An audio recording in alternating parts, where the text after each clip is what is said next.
Welcome back, everybody, to yet another YouTube video. Today, we're putting Grandmasters on the spotlight. We have Vincent, KEYMER, and ARJUN ERIGAISI. The game is called Never Have I Ever. So I say a statement, you either show me you've done it or you haven't done it with your cards. Never have I ever played Rook versus Rook online. You both had. But it doesn't mean we were on the good side of things though, yeah? I mean, sometimes you were also, you had to play. Oh, because your opponent was trying to flag you. I think also, yeah, I have to admit, probably I've done both, yeah. Never have I ever played 50 moves of Rook and a Knight versus Rook, hoping that blunder. I never played 50 moves. I played a little bit, but not till the very end. Normal. You have. Yeah, I had a match with Nihal, and yeah, I was completely winning earlier, so I was disappointed I messed up, so I was still trying, but okay, he defended. Never have I ever scrambled a random move because I urgently needed to run to the bathroom. Really? You never had an emergency like that during the game? I mean, then you could just, well, like I had like nose bleedings and stuff, but then you would just go, yeah? But what about stomach? You hold it? Just didn't run into such situations. Never have I ever played faster just because my opponent was in time trouble. I'm pretty sure nearly everyone has done that. Ooh. Do you think it's a good strategy though? Depends on the position. For me, it backfired a lot. Yeah. So you've done it because of like you felt that psychological, like kind of like a need Yeah, in for that moment you feel like just playing fast and putting pressure on the clock, but yeah, later you regret it. I mean, with increment, for 30 seconds increment, it's very risky, but you know, unless we also play sometimes with less increment or no increment at all. And maybe rapid chess? no, I mean, also, like, for example, now with time control, we had in Vicentent or something, if someone is getting quite low on time, making a quick, unexpected move can, of course, be nice. Never have I ever flagged my opponent in a completely lost position. Proud to do so. I mean, it's proud, it's just part of the deal, yeah? Yeah. Never have I ever spent 20 minutes on move 1. You have done it. I think last year against Fabi in the final round. For the first move? Yeah, in freestyle, I think I did more than 20 minutes. Freestyle, right? Yes. What about classical chess though? Oh, no, okay, of course not. But does it happen to you to think like, let's say 5 minutes, like a move 1? I mean, I couldn't exclude the possibility this happened ever, but... Going late to the game? I mean, that doesn't count. No, but Never have I ever stayed up playing bullets before an important classical game. I mean, before actually important games. No, you don't do that? I stopped. I used to play a lot of bullet, but not before the classical game. I played before classical games and also till like 1 AM or something, but never before like really important ones. Then I wouldn't. Wow. Actually, I even played a lot of bullet during like Grand Swiss 23 and so on. Yeah. Oh, okay. Did it help to get the results? Good results, so can't complain. But I wouldn't advertise it as a good strategy for tournaments, just for everyone watching, not a good idea generally. You got this? Not a good idea. Never have I ever tilted for the rest of the tournament after one bad blunder. Yeah, okay, online for sure. Yeah, in 23 Vike, okay, I had one bad game with no deal back, and yeah, the rest of the tournament I was just tilted playing so badly. That was round 7. 7. And it was a 13-round tournament. 30-round tournament, okay, so you had 5 more games. Yeah, so after that I scored like 1 in the remaining games. 6 more games.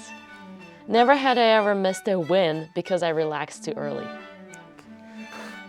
I mean, any chess player who hasn't done that hasn't really played chess, no? I mean, this is... Never have I ever prepared for hours only to change your first move at the board.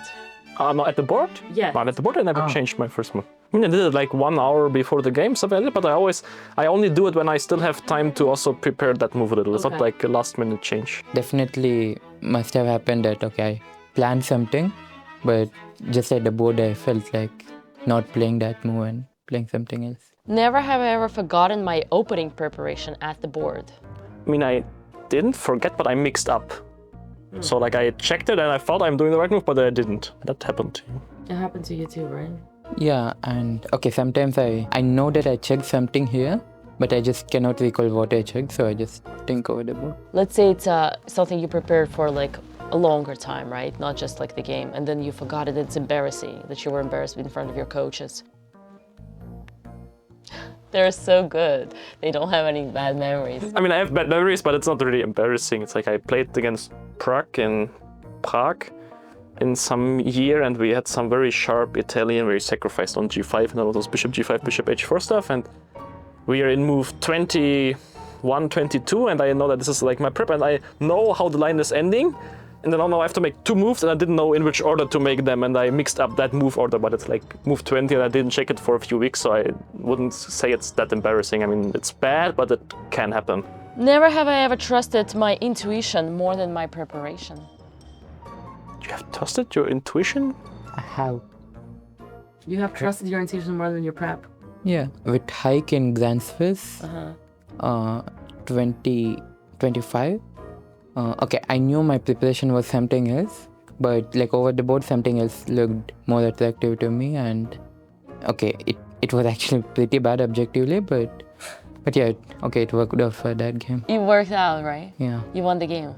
Yeah, in the end. I see someone is more flexible, another one is more conservative.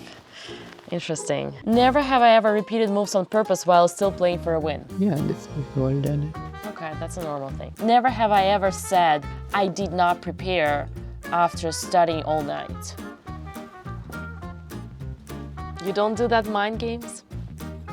To who? Yeah, to I who? mean, you tell your opponent before the game, oh, by the way, I didn't prepare for today, or how do you imagine that?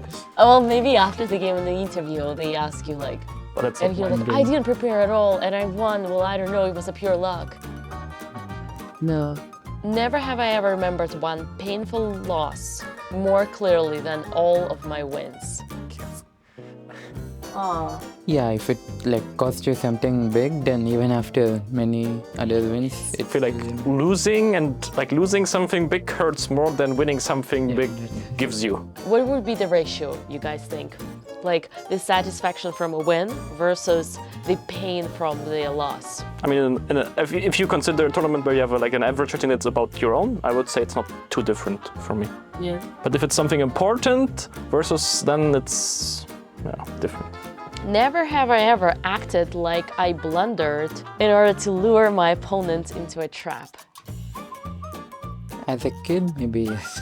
Ah, sneaky, sneaky. I'm not sure. Like, also, when I was younger, it's very much possible. Not within the last 7-8 years, but before that, very much possible. So I'm probably gonna say yes. Otherwise, some opponent of mine will come out and tell me, okay, why did you do that? And I'm not gonna pretend like I was, Okay, guys, you're out.